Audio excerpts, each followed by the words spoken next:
Bom dia, terceiro ano! Estamos aqui para mais uma aula do nosso revisional 1, que vocês já estão trabalhando na matéria de literatura. Então, hoje nós vamos trabalhar com os elementos literários. Os elementos literários que fazem parte do texto poético e as estruturas da narrativa, né? Então, lembrando que nesse primeiro momento, né, de revisão de conteúdos aí dos revisionais, a gente está trabalhando mais com a parte estrutural, certo? Então, vamos relembrar alguns conceitos, relembrar algumas coisas que vão ajudá-los quando vocês forem analisar uma poesia ou um texto que seja considerado narrativo, ambos literários, claro. Então, gente, eu trouxe para vocês alguns esqueminhas aqui que são bem importantes para que a gente conheça um pouco sobre, ou relembre um pouquinho sobre essas estruturas. Então, primeira coisa importante é o verso. Então, o que é o verso? É uma frase, ou são frases, ou trechos de frases, com um determinado número de sílabas, que elas acabam se alternando em tônicas e átonas, né? Lembrando que tônicas são as sílabas fortes e átonas são as sílabas fracas.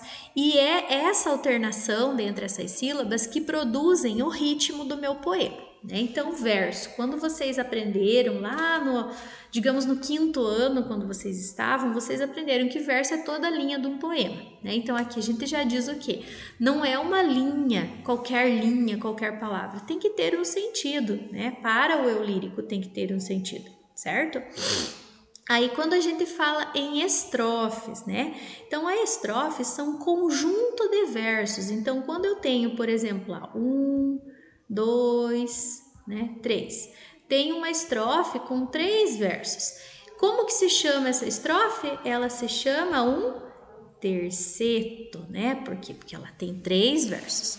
Quando eu tenho uma estrofe com 2, eu tenho um dístico. Quando eu tenho com 4 estrofes, eu vou ter um quarteto. Quando eu tenho com 5, eu vou ter um quinteto. Quando eu tenho com 8, eu vou ter oitavas. E assim por diante, tá? Nós temos um nome que é uma forma fixa, tá? Que apareceu faz muito tempo, lá ainda na parte do Renascimento, que é o soneto, né? Então, o que é esse soneto? O soneto é uma forma fixa de poema que é vista por meio de 2 quartetos e de 2 tercetos, tá? A rima. O que a rima tem de importante? Então, gente, essas questões que eu tô colocando para vocês, o verso, a estrofe, a rima, o ritmo, tudo isso, eles fazem o quê? Eles dão essa ideia de literalidade, né? Então, quando nós falamos em rima e tudo mais, nós temos essa questão da literalidade. Porque a literalidade é o que, gente? São todos os fatores que fazem com que um texto seja considerado um texto literário, né?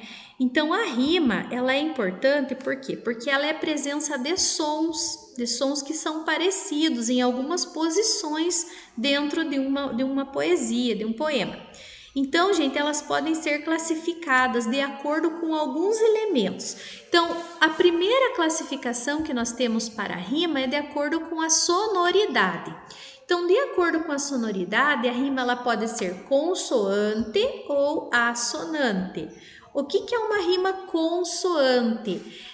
São os sons vocálicos e também consonantais, né, de vogal e de consoante, que rimam, né, numa sílaba da sílaba tônica perfeita. Então, por exemplo, eu tenho a palavra falado e cantado. Eu tenho uma rima perfeita aqui do lado, que é 2 vogais e uma consoante, né? Então, eu tenho essa organização de sons vocálicos e consonantais, por isso ela é considerada uma rima perfeita, certo? Então, as rimas assonantes rimam apenas as vogais, só as vogais que rimam. Então, eu tenho boca e moça, o O com o mesmo som, né, aqui do O fechado, e o A, ok? Então, essa é uma das posições lá da rima, que é a disposição ao longo do poema, que a gente pode classificar, forma como a gente pode classificar a rima. Gente, Ela também pode ser classificada como categoria gramatical das palavras que rimam. Então, de acordo com essa categoria, elas podem ser consideradas rimas pobres, rimas ricas ou rimas raras, ainda que eu não coloquei aqui porque eu já vou explicar para vocês um pouco melhor. Então, as rimas pobres são aquelas que são da mesma classe gramatical. Então, amor e dor são 2 substantivos, certo? Então, elas rimaram. Uma rima rica é quando a classe gramatical é diferente. Olhem, gente, dia lindo, ela vindo. Eu tenho um adjetivo que está rimando com um verbo, né? Então, isso é algo rico. Também as raras, elas são assim muito difíceis de rimar, porque geralmente nós vamos ter um pronome rimando com um adjetivo, um pronome rimando com um verbo. Porque para rimar, por exemplo, um verbo e um adjetivo, não é tão difícil quanto você rimar um pronome, né? Então, quando a gente pensa em rima rara, é quando tem pronome pelo meio, tá? De acordo com a posição dentro do verso, elas podem ser externas, né? Por quê? Porque elas estão nas extremidades, ou seja, no final dos versos. Ó, eu coloquei o exemplo aqui para vocês. O poeta é um fingidor que chega a fingir que é dor. Então, eu tenho a rima do dor que está aqui do fingidor e essa palavrinha aqui. Nós temos também as rimas internas que aparecem no interior dos versos. Então, por exemplo, gente, não necessariamente as duas têm que estar no interior. Nesse caso, por exemplo, uma estava no final e a outra estava no meio, né? Palio sagrado sobre o qual palpita a alma bendita do país da cruz. Então, quando a gente tem rima externa, é no finalzinho, e quando a gente tem rima interna, acontece uma rima no meio do verso, certo? De acordo com a disposição ao longo do poema. O que a gente tem ali, gente? Nós temos as rimas consideradas paralelas, né? Que elas o quê? Como que acontece? Rimas que se combinam de 2 a 2 seguindo qual sistema? A, B, B.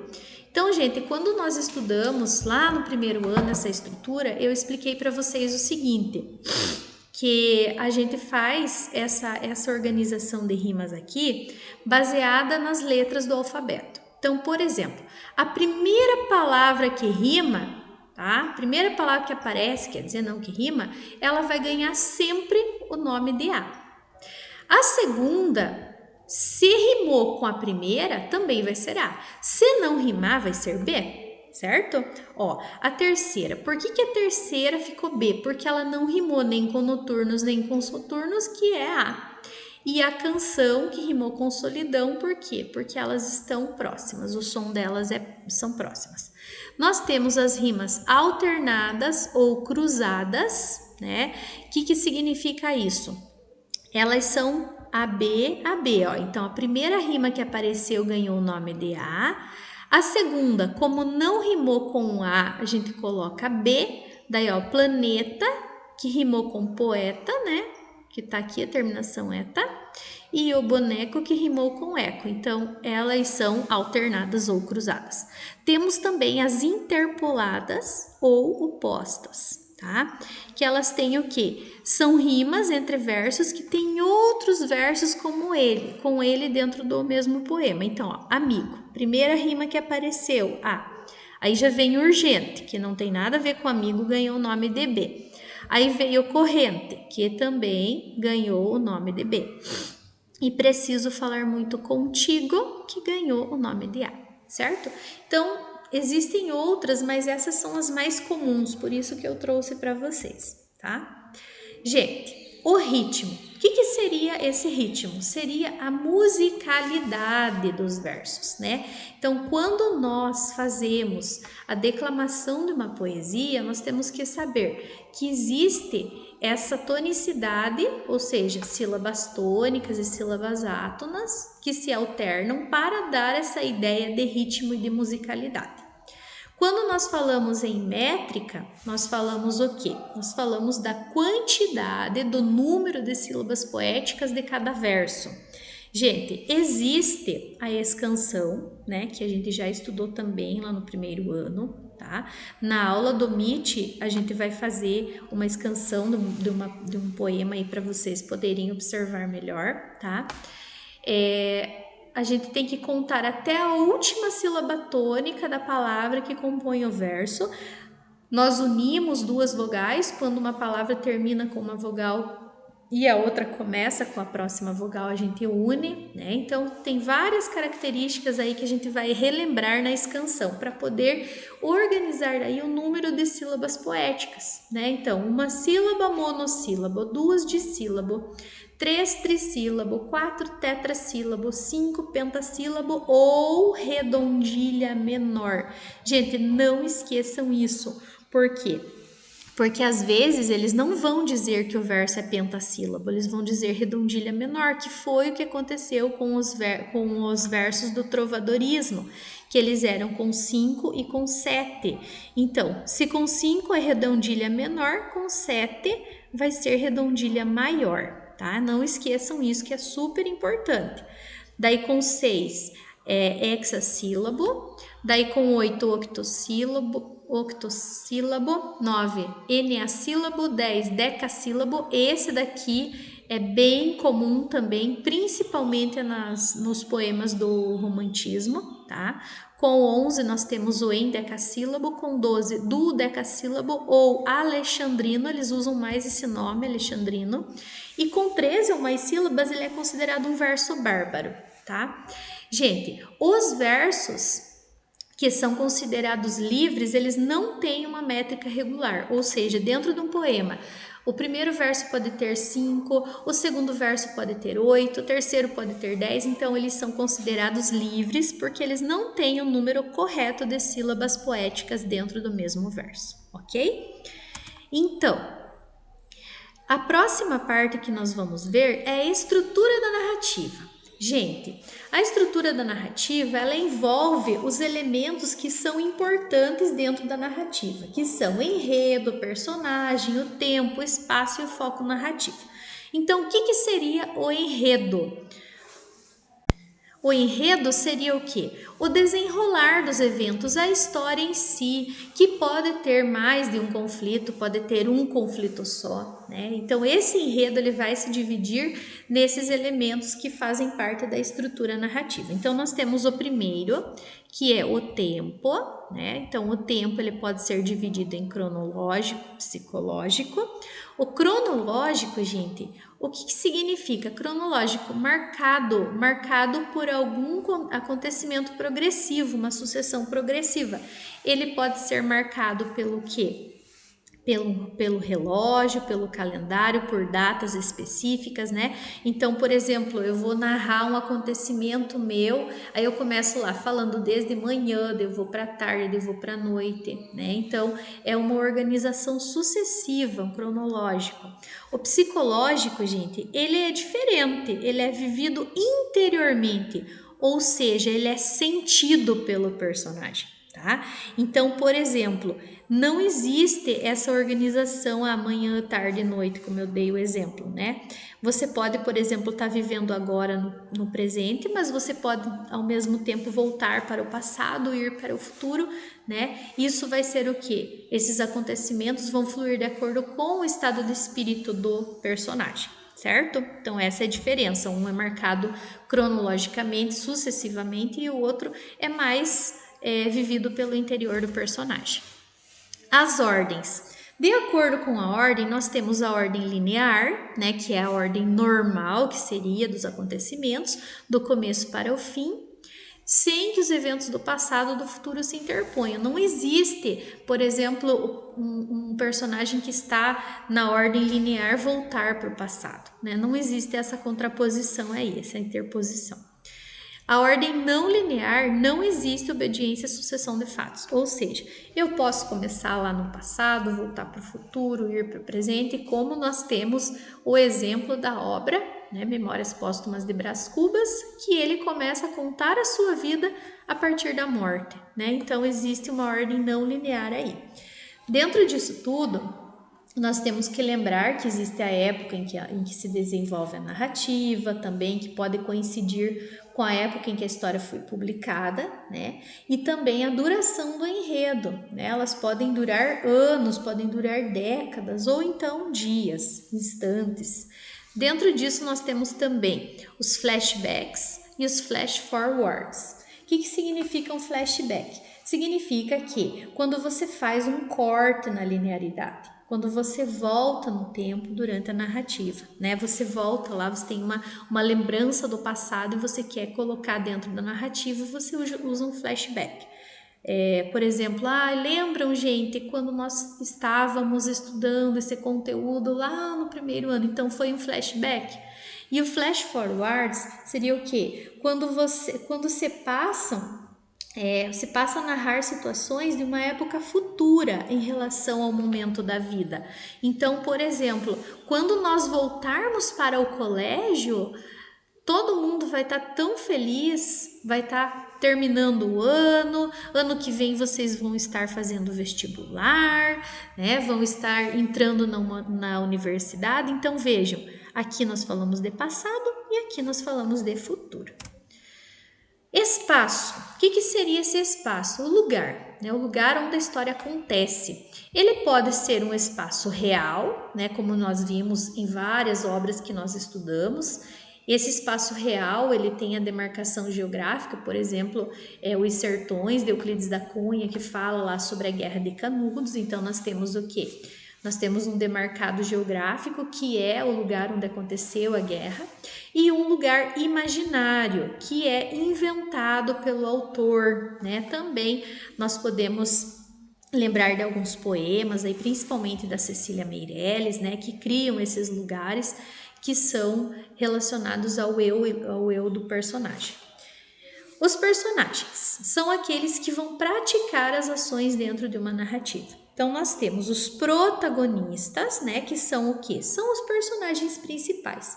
São aqueles que vão viver os acontecimentos mais importantes da história, né? São aqueles que vão viver esses acontecimentos e vão fazer essa modificação dentro da história.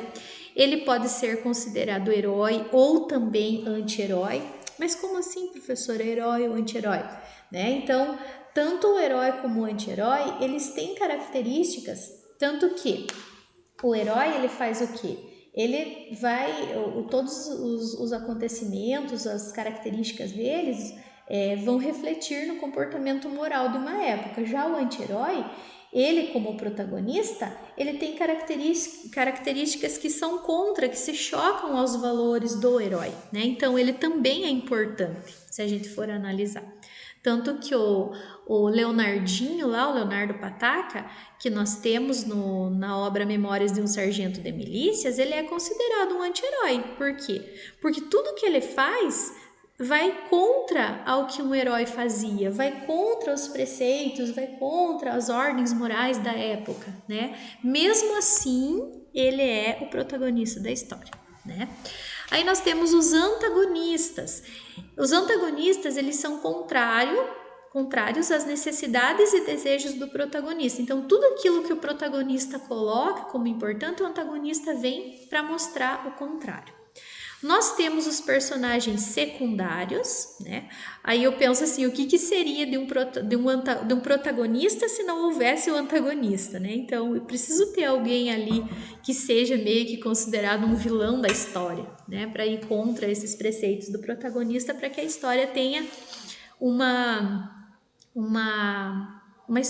para que a história tenha um sentido, sei lá, uma coisa diferente que chame a atenção do leitor, né? Então, o que o personagem secundário faz? Ele contracena com o protagonista, tá? Mas a sua atuação é de menor importância, né? Então, o que a gente pode exemplificar? Vamos pensar lá no Machado de Assis, por exemplo, no o Bentinho. O Bentinho é o protagonista, quem que seria um personagem secundário? Seria o amigo dele, né? O Escobar, né? Seria o personagem secundário. Gente, Caracterização. Então, os personagens eles podem ser caracterizados de acordo com a sua atuação dentro da obra. Nós temos os personagens considerados planos, que eles são simples, eles não têm profundidade psicológica e eles são previsíveis. Então, você sabe exatamente o que aquele personagem vai viver no decorrer da narrativa. Por quê? Porque a profundidade psicológica dele não existe. Tá? Ele é um personagem simples. E dentro dos planos nós podemos ter os caricaturais e os personagens tipo. Então, os caricaturais, eles são aqueles que são exagerados na sua descrição. Eles podem causar riso ou podem causar asco, nojo, raiva. Então, por exemplo, na obra...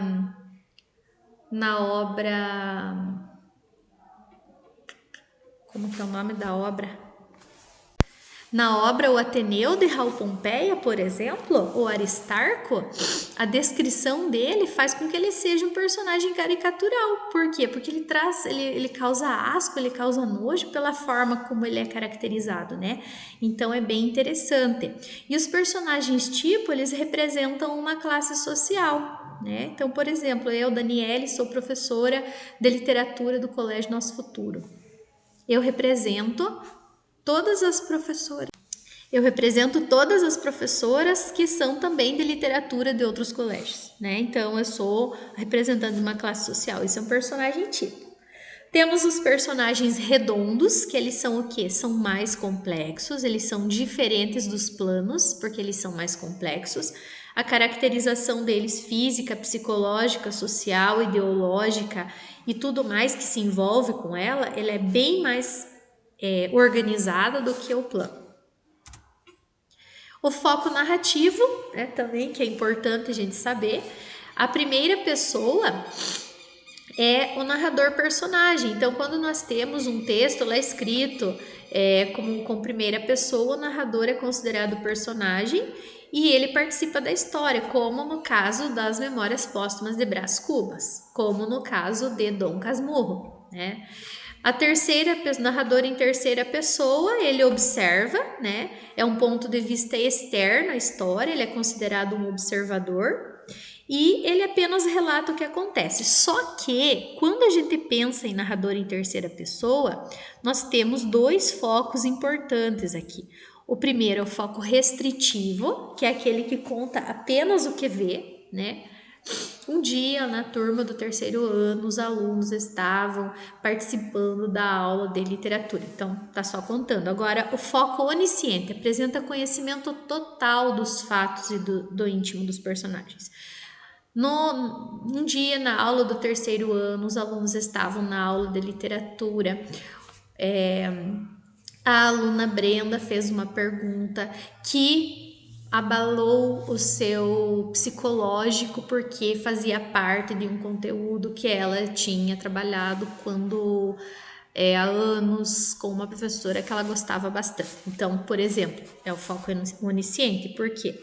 Porque ele tem um conhecimento total dos fatos e ele sabe o que aconteceu com o personagem, certo?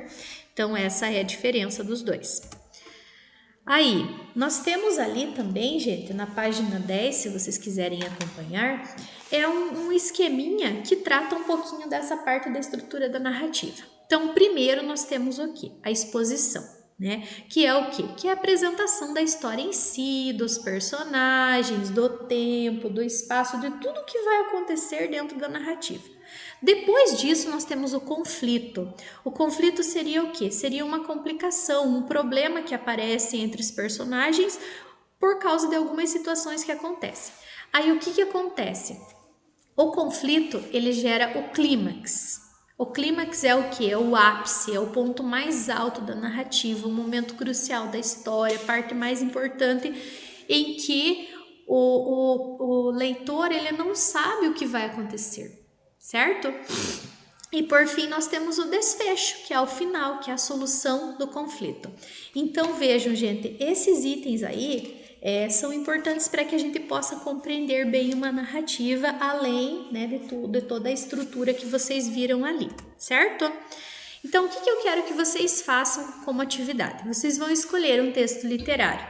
Pode ser um texto em prosa ou pode ser um texto em poesia, tá? Copiar no caderno e analisar cada um dos elementos que foram presentes. Então, se você escolher uma poesia, eu quero que vocês coloquem lá quantos versos, quantas estrofes, se é um soneto, se não é um soneto, de acordo com a rima, que tipo de rima que tem, se tem rima, a métrica como que é, o ritmo como que é. Se você escolher um texto em prosa, que eu sugiro de repente um conto que é que tem todas as características da narrativa, mas que é menorzinho.